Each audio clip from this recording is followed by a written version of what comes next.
Hello everyone, today I will discuss with you RPSC Economics Assistant Professor exam paper 1 which was held at 29th May 2024. Previously I discussed paper 2 completely and today I will discuss paper 1. So first question is, which of the following is not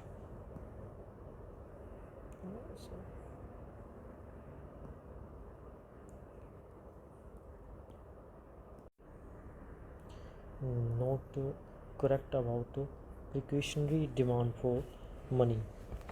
So first option is precautionary demand for money holdings are higher the greater the variability of net disbursement, and second is the precautionary demand for money holding are higher the lower the cost of liquidity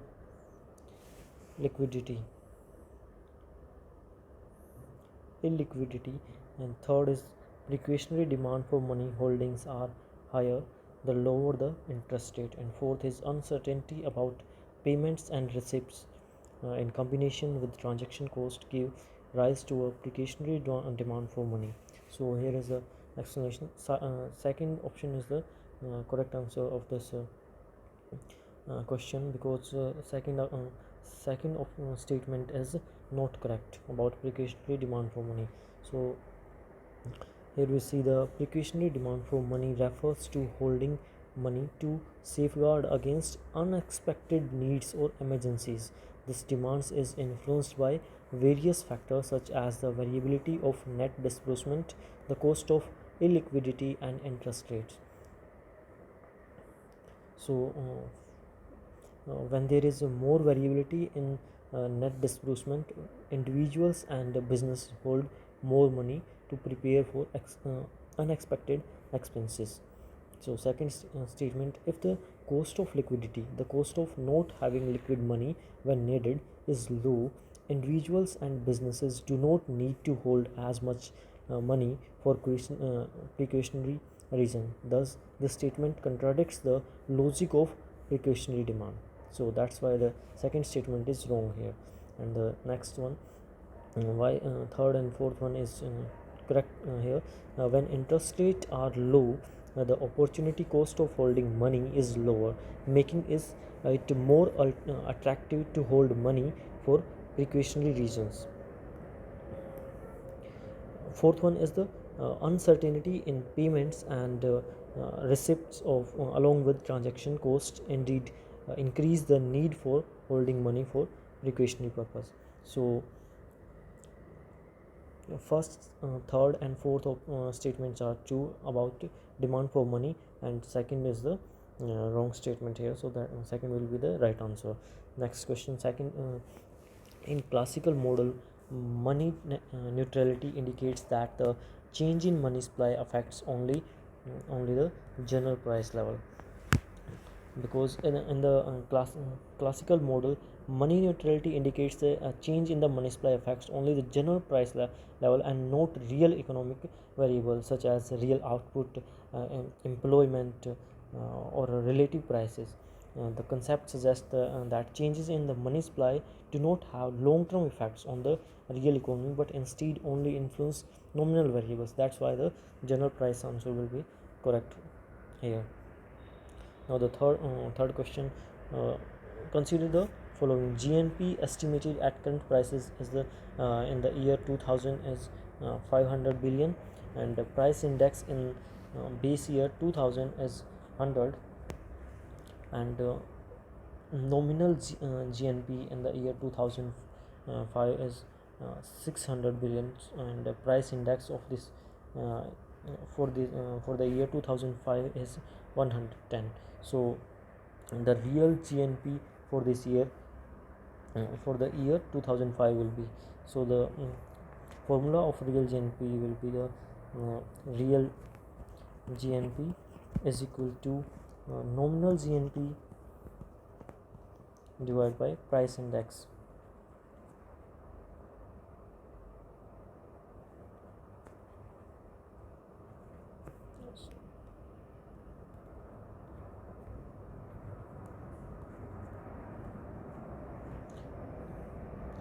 into 100. So nominal GNP is here 600, and price index is 110 and multiply by 100. So 0 cancel with this 0, and if we cut this one, it gives us 5 4.45, and 1 is here, 10 is here, so it will be 545.45.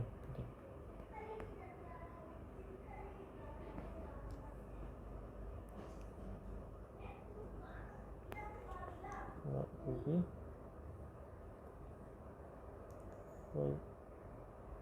5.45. So second will be the right answer here. Now the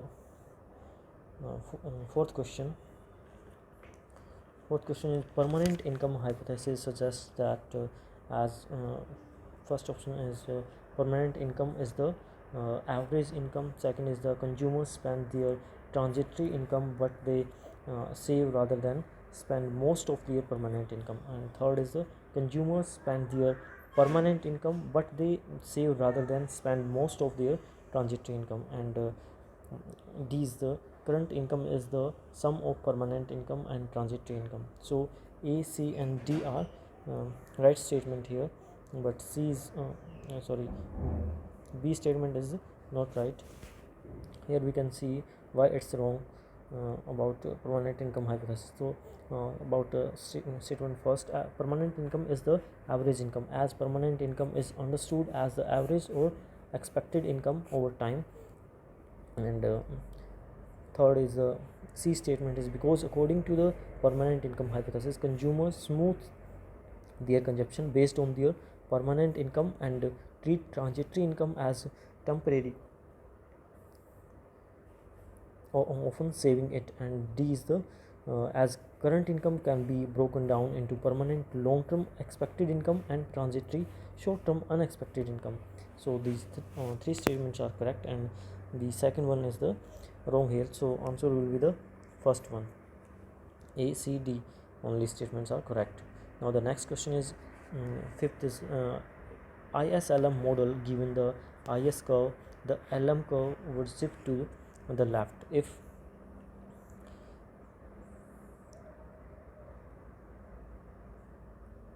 so money supply is decreased, and B says money supply is increased, and C says speculative demand for money increases, and D says speculative demand for money decreases.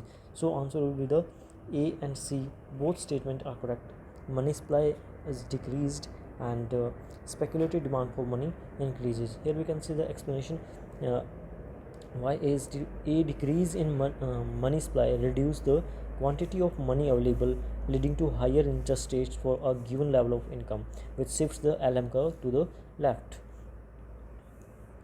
And about C statement, an increase in speculative demand for money means people prefer to hold more money rather than investing or spending it. This increased demand for money at each interest rate level shifts the LM curve to the left. That's why the A and C are the correct answer here, and fourth will be the right option. Now the next question is the sixth question. Assume that S is equal to, it's a very easy question, S is equal to minus saving consumption saving function is here, S is equal to minus 80 plus 0.25 y, and I investment is equal to 70. So equilibrium saving will be, so at equilibrium investment is equal to saving, so there should be no need to calculation. 70 will be the right answer. If you have any doubt, so you can calculate as minus save to putting the saving is equal to investment as minus 80 plus 0.25 y is equal to 70. So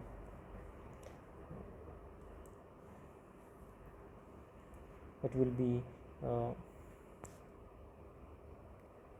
minus 80 plus 0.25 y is equal to 70.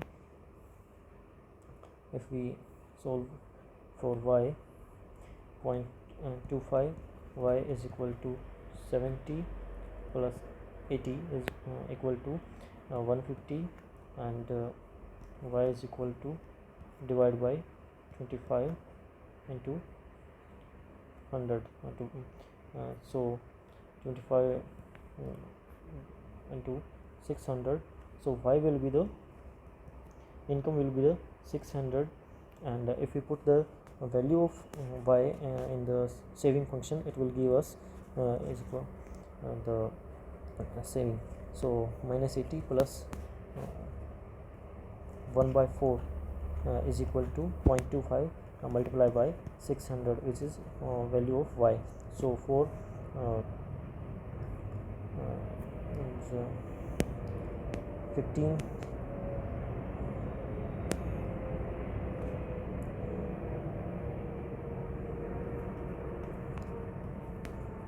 So if we minus the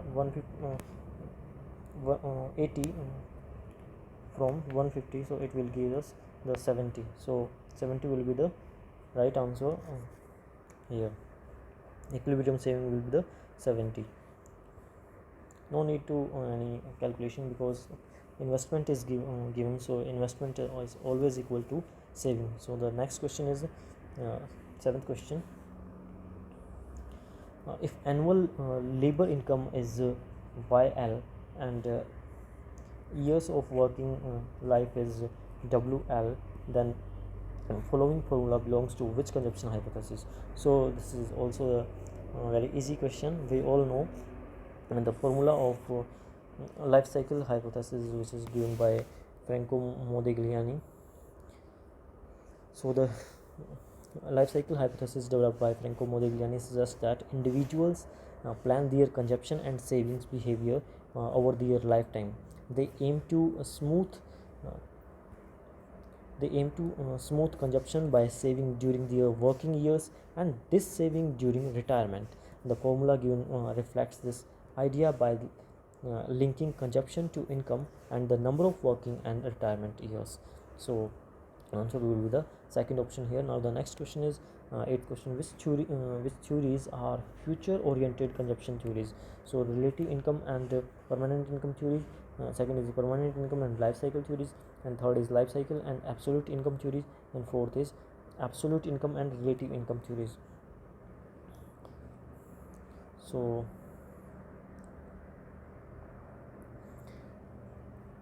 life cycle and absolute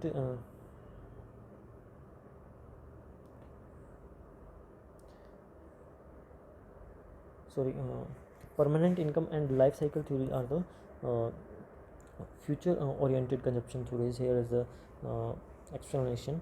And the future oriented consumption theories are permanent income and life cycle theories. Both the permanent income and hypothesis and life cycle hypothesis are future oriented consumption theories. They focus on how individuals plan and adjust their consumption based on their expectation of future income and wealth rather than just their current income levels. So second will be the right option here. Now the next question is ninth question. In classical theory of employment and output, which type of unemployment is not possible? So involuntary unemployment was not possible. Option one will be the right answer. And now here the explanation. Involuntary unemployment is not possible in classical theories. The classical economists believe that the labor market always clears, meaning that anyone who wants to work at the prevailing wage rate can find employment. So the second will be the right answer for this question. And B statement, involuntary unemployment is the right answer and first option of this. Now the next question is for balanced budget multiplier to be one, which of the following assumption is or are required to balance budget multiplier? So first statement, the government spending is incurred on the purchase of goods and services and not on transfer payments. Second is MPC of taxpayers is equal to MPC of persons benefited by government spending.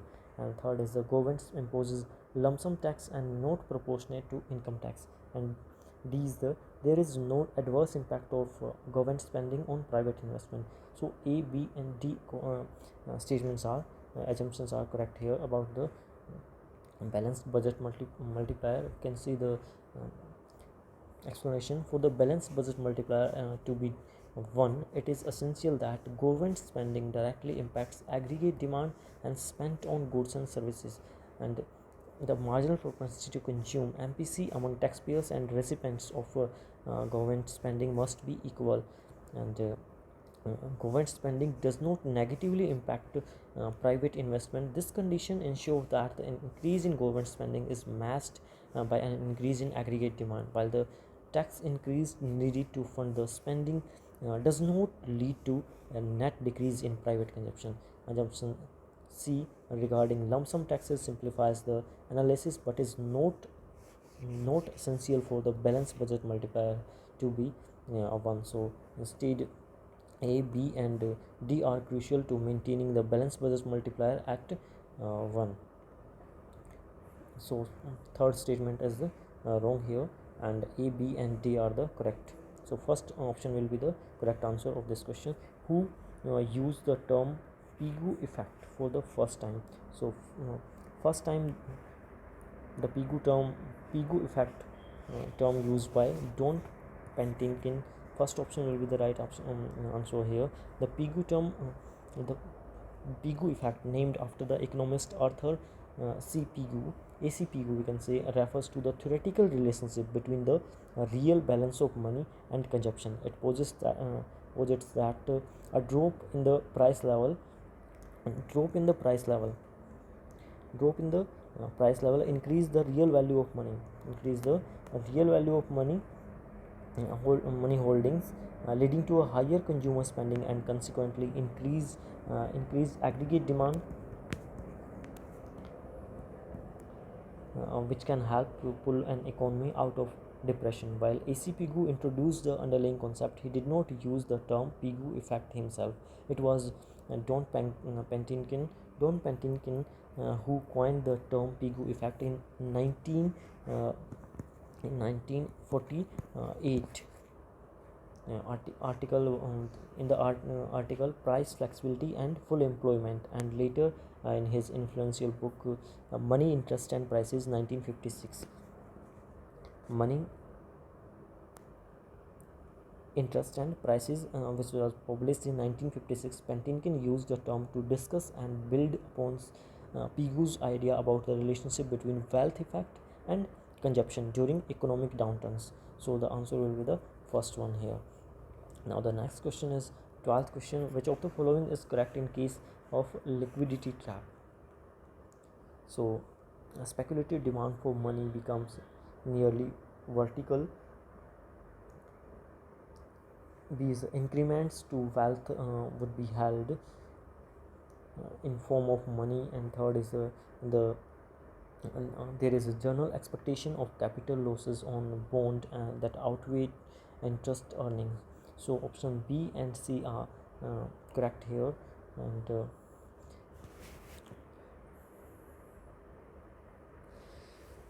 because the increments to wealth would be held in the form of money, the A statement is incorrect here. This is incorrect here because in a liquidity trap the demand for money becomes highly elastic, like that,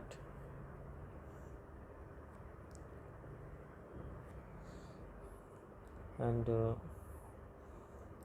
rather than vertical. So it's wrong here, and B and C are the correct option.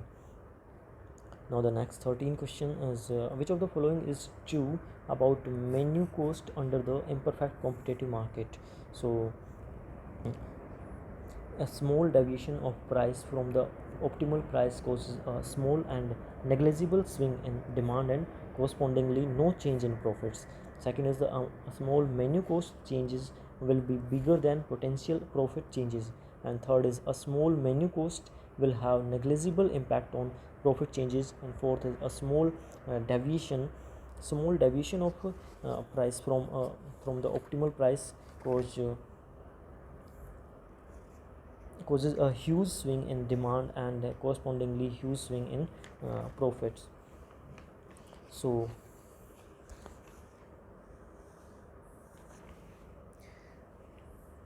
first one will be the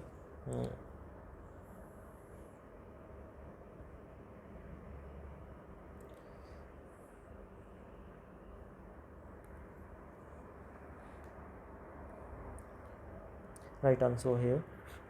A small deviation of price from the optimal price causes a small and negligible swing in the demand and correspondingly no change in profits.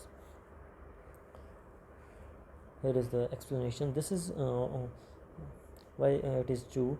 This is because in an imperfectly competitive market with the menu cost, small price changes typically do not significantly alter or change demand or profits, making frequent price adjustments unnecessary. And the second was incorrect. Why? Because menu costs are typically smaller than potential profit changes, especially in situations where small price changes don't significantly impact the demand or profits. And third one is also incorrect. Why? Because a small menu cost will have negligible impact on profit changes, while menu cost may indeed have a negligible impact on profit changes. That's this statement doesn't directly address the relationship between price deviation and demand or profits, which is the core concept related to menu cost in this context. And the next fourth statement is also incorrect because in an imperfectly competitive market, small price deviation usually led to small swings in demand and profits, not huge swings. So answer will be the first option is the correct here. Now the next question, which one of the following takes tasks belong to a real business cycle theory? So first statement is uh, to explain the shocks or disturbances that hit the economy, causing fluctuation in the economic activity. This statement is correct. And these the to explain the mechanism through to explain the mechanism through which disturbance is spread through the economy, and to explain why shocks to the economy seems to have long life effect. It's not true. Here only the statement A is correct here, and option will be the fourth. We can see the real business cycle theory primarily focus on explaining the shocks or disturbances that hit the economy, causing fluctuation in economic activity. This is this is the core aspects of the real business cycle theory. It seeks to understand and model the sources of economic fluctuation, such as technological changes, changes in productivity, or other exogenous shocks. And why the statement B is wrong here? While the statement is relevant to understanding the effects of economic shocks, it is more associated with other theories like New Keynesian economics or monetarism rather than the real business cycle theory, which primarily focus on the nature and causes of economic fluctuations. So that's why the second statement is the wrong here. Now the next question is which of the following is correct for Phillips curve? So it's also easy question. It because Phillips curve is so simple concept. It shows the inverse relationship between the rate of inflation and the rate of unemployment. Its correct statement about Phillips curve. Its second is its slope and location depends on inflation expectation of labor. It's wrong here. And now the third one is when labor expects a higher inflation rate, the short term Phillips curve shift leftward. It's also true. When labor expect a higher inflation rate, then short term Phillips curve shift leftward. So option will first will be the right answer. A and C will be correct statement here. Statement A shows the inverse relationship between the rate of inflation and the rate of unemployment. This is core characteristic of the Phillips curve, representing the trade-off between inflation and unemployment. And statement C, when labor expects a higher inflation rate, the short-term Phillips curve will shift leftward. This is correct because when labor expects a higher inflation, Workers demand higher wages, causing firms to increase prices, leading to higher inflation and a leftward shift in the short-run Phillips curve. So why the this B statement is wrong here? Its slope and while inflation expectation can influence the Phillips curve, they don't determine its slope or location. The slope is typically associated with factors like wage and price rigidities, not just uh, inflation expectations. So the statement is wrong here, and A and C is the correct statement about Phillips curve. Now the next question, 16, which of the following statement is not correct? Tobin created that an individual investor at a particular time keeps assets either in cash or in bonds. And second, according to Baumol, transaction demand for money is interest elastic. And third is according to Baumol, the relation between transaction demand for money and income is less than proportionate. And fourth one is Tobin transformed Keynes' liquidity preference theory from theory of uncertainty to that of risk. So which one is the not correct here? So fourth one is the not correct here, and all three, first, second, third, are the correct statement. And we can see in the explanation, Tobin indeed analyzed how investors allocate their assets between cash and bonds. And second is the Baumol's model state that transaction demand for money is indeed interest elastic, meaning it responds to changes in interest rates. And third is Baumol's model predicts a sorry less less than proportionate relationship between transaction demand for money and income. And fourth is this is not accurate because Tobin made significant contribution to liquidity preference theory and portfolio choice, but he did not transform Keynesian theory from uncertainty to risk. Instead, Tobin introduced a new concept and ideas such as the Tobin Q ratio, building upon Keynes' original work. So fourth is the correct answer will be here. Now the next 17th question, read the following statement and select correct answer using codes given below. So first statement is marginal efficiency of capital MEC for any capital good is calculated by given its supply price and expected flow of income. And statement B, marginal efficiency of capital and rate of interest are dependent on each other.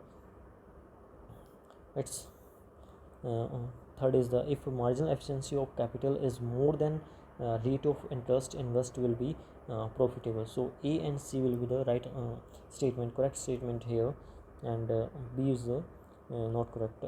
About statement A, this statement is correct. The marginal efficiency of capital is determined by comparing the expected flow of income from a capital good with its supply price.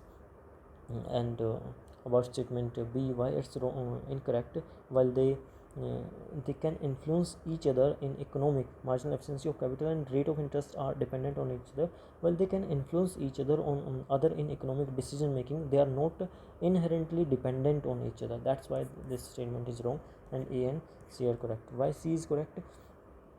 Because in investment decision making, if the expected return or marginal efficiency of capital exceeds the cost of capital represented by the rate of interest, then the investment is considered profitable. So that's why the A and C is correct on here. Now the next question, 18th question, is numerical. If IES equation is y is equal to 875 minus 15i, I is interest here, and LM equation is y is equal to 750 is plus 10 I is what will be the value of equilibrium interest rate. So we can calculate by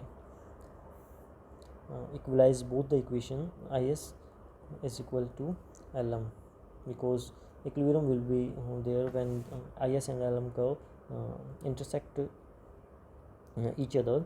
So 875 minus 15i is equal to 750 plus 10i. If we equalize the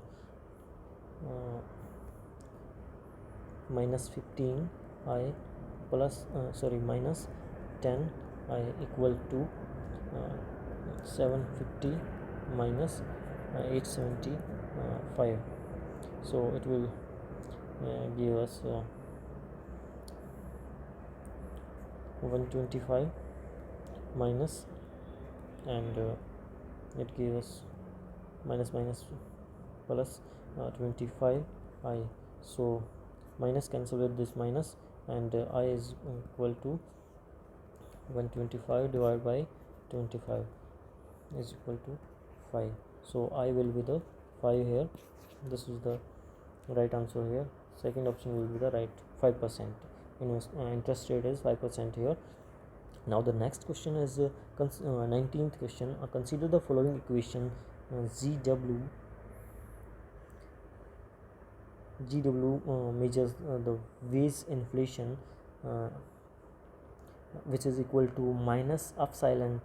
Epsilon is equal to responsiveness of wage to unemployment, and within bracket mu minus mu star. So mu star is natural rate of unemployment, and mu is unemployment here. So first statement is wages are falling when the unemployment rate exceeds the natural rate when mu uh, is greater than mu star, and rising when unemployment is below the natural rate.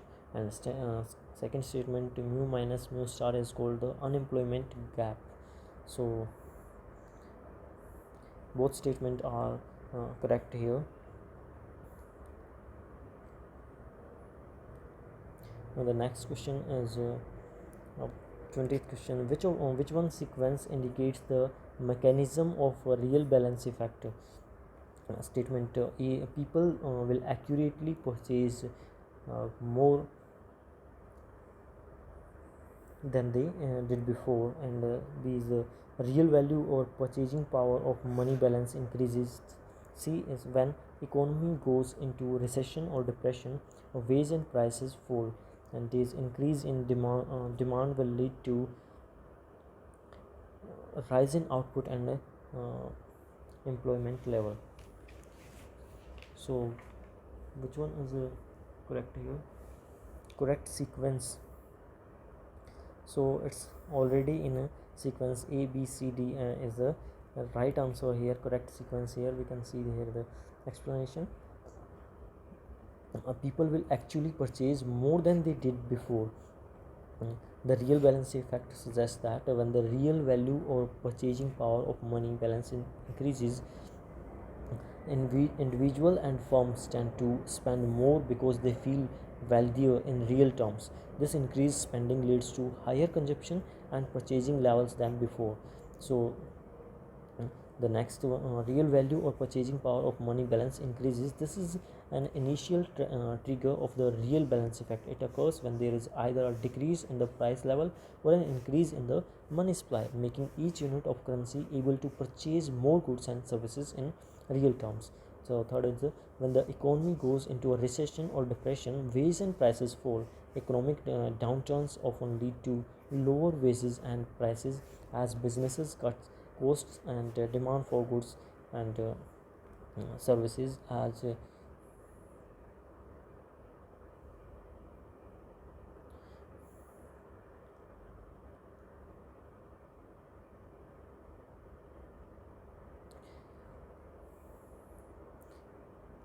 for goods and services decreases. This condition can contribute to increase in the real value of money balance step. And the fourth is increase in demand. Increase in demand will lead to rise in output and employment as people and businesses spend more due to increase in the real value of money balance. Step A, aggregate demand and in the economy rises. This increase in demand encourages businesses to produce more goods and services, leading to a higher output and employment level. So it was explanation of 20th question, and fourth will be the right option here. Now the next question is 21st. Given accelerating coefficient and is 3, and change in output or income is 400 crores, capital stock is 1000 crore, and the rate of replacement is equal to 1/5. Then what will be the gross investment,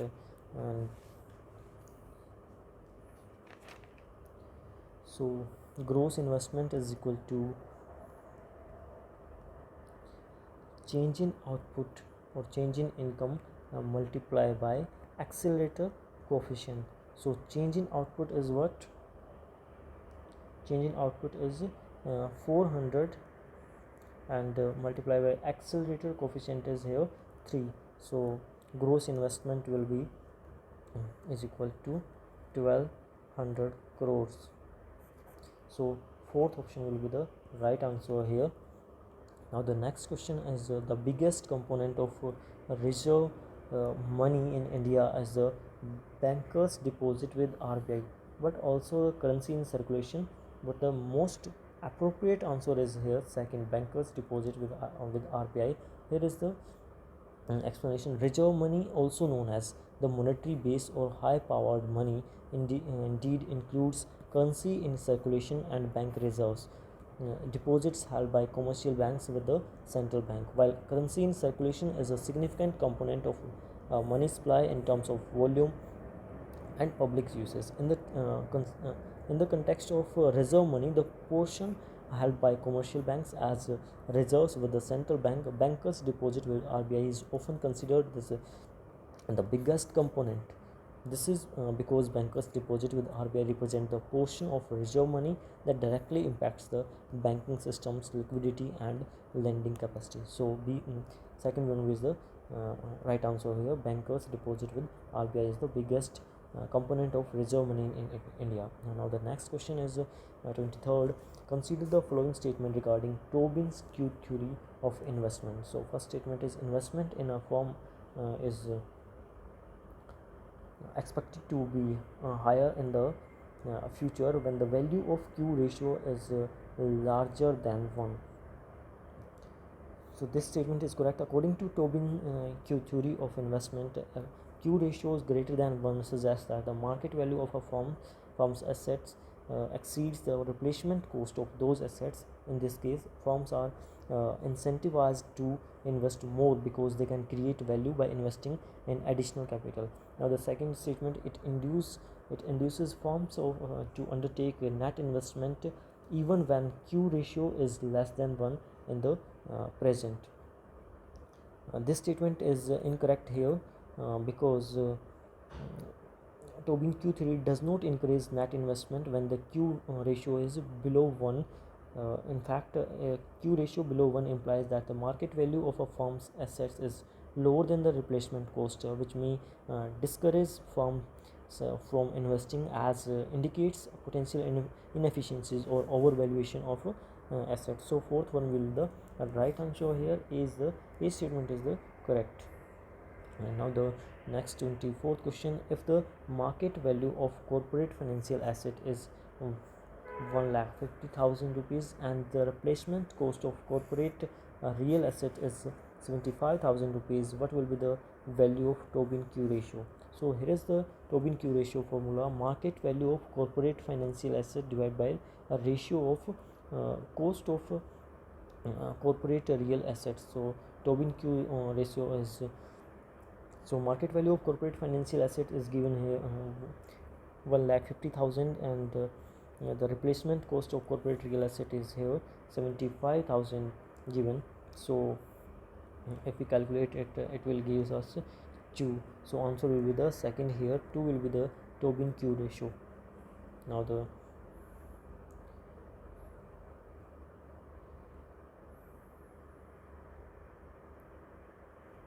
next is the 25th question. Okun's law says statement A, negative correlation between change in unemployment rate and percent change in real GDP. This statement is correct, and statement B, forces that govern the short run business cycle and long run economic growth are same. It's a wrong statement here.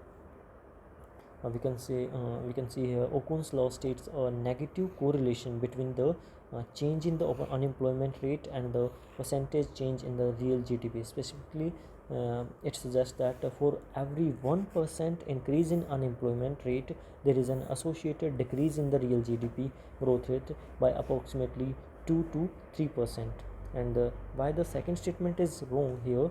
Because Okun's law pertains specifically to the relationship between unemployment and real GDP changes, not to the forces governing short-run business cycles and long-run economic growth. That's why the second statement is wrong here. Who is the next question 26? Who is the author of the book The Purchasing Power of Money? So Irving Fisher was the author of this book, The Purchasing Power of Money.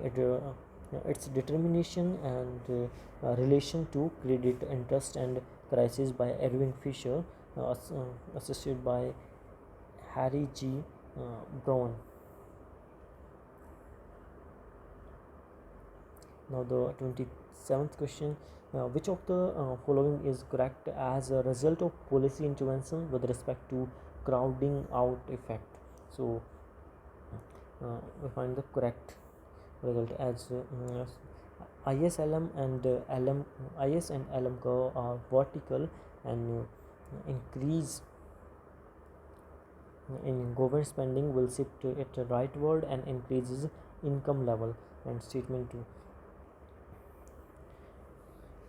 this statement is wrong, because ISLM curve are not vertical and they have a downward slope. An increase in government spending would typically shift the IS curve rightward, leading to higher income levels, but it wouldn't necessarily make the ISLM curve vertical. So is the wrong statement here. And B is an increase in demand under fully employed economy will lead to an increase in price level, which further reduce the real balances.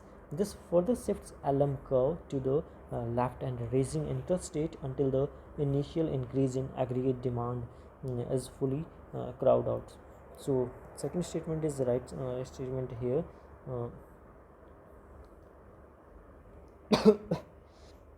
So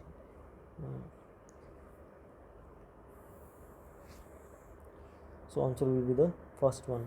Only B is the correct statement here.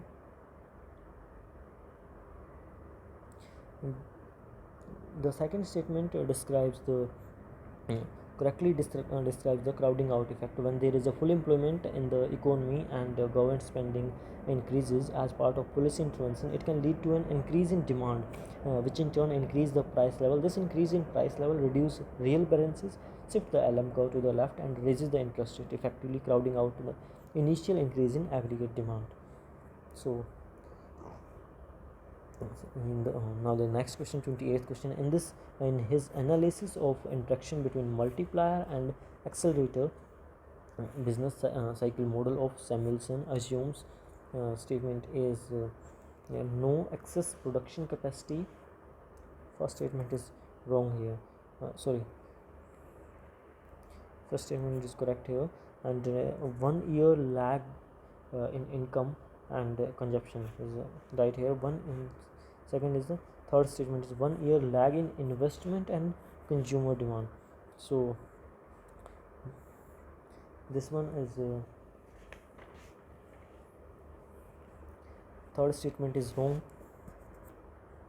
Here will be the fourth, A and B, the right statement. We can say the no excess production capacity. This assumption is a part of Samuelson's analysis, as it implies that the economy is operating at full capacity, which is a key consideration in understanding the interaction between multiplier and accelerator effect. And B is the one year lag in income and consumption. This is another assumption made by the Samuelson in his business cycle model. It introduced a time lag between changes in income and changes in consumption, which is a characteristic feature of his analysis. And why the third is wrong statement here, 1 year lag in investment and consumer demand. This statement is not correct according to Samuelson analysis. the 1 year lag is typically associated with income and consumption, not investment and consumer demand. That's why the wrong statement is C is the wrong statement, and the option will be the fourth one. A and B is the right answer here. Now the next question is a 29th question. Which of the following statement is incorrect with reference to super multiplier? So super multiplier is worked out by combining both induced consumption and induced investment is the right statement here. The super multiplier concept involves the interaction between induced consumption spending generated by increased income and induced investment and respond to changes in income levels. Now the next statement, so this is the right statement here, and we should select the incorrect. So second, super multiplier is equal to 1 upon 1 minus C minus V, where C is the marginal propensity to consume and V is the marginal propensity to invest. So this formula is wrong here. So super multiplier formula will be 1 upon 1 minus C plus V, not minus. So that's why the because of this one only minus sign, there should be the positive sign. It's a wrong statement here, or we can say the 1 upon S plus V will be the another formula, because C is the marginal propensity to consume and S represent the marginal propensity to save, and V is the marginal propensity to invest. So that's why the second will be the right answer here, because this formula is wrong and this is the correct, and this one is also the correct. Now the third statement, the value of super multiplier is more than the value of simple invest multiplier, is the right statement here.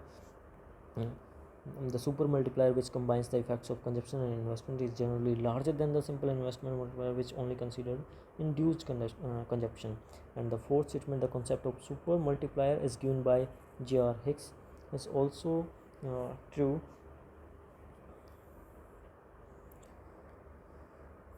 So the next 30th question, consider the following statement with regard to Phillips curve. Statement first is a low cyclical unemployment pulls the inflation rate down, which is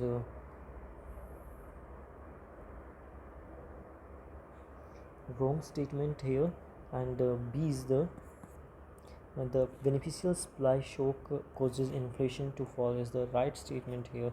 So option will be the first one. Why it's right and wrong? Statement A is incorrect, because according to the traditional Phillips curve, low cyclical employment is associated with the low wage pressures in wage pressure increase as firms compete for fewer workers, leading to higher costs and thus higher inflation.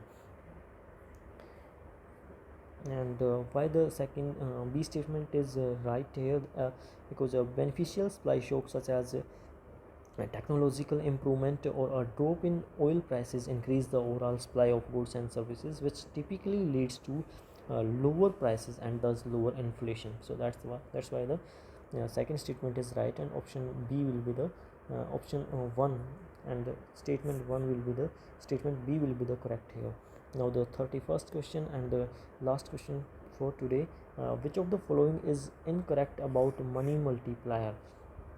So the money multiplier is larger the smaller the reserve ratio, and second is the money multiplier is money multiplier is larger the smaller the currency deposit ratio, and the third is the money multiplier is larger than 1 means lower the deposits are as a fraction of the money stock. So only C statement is incorrect here.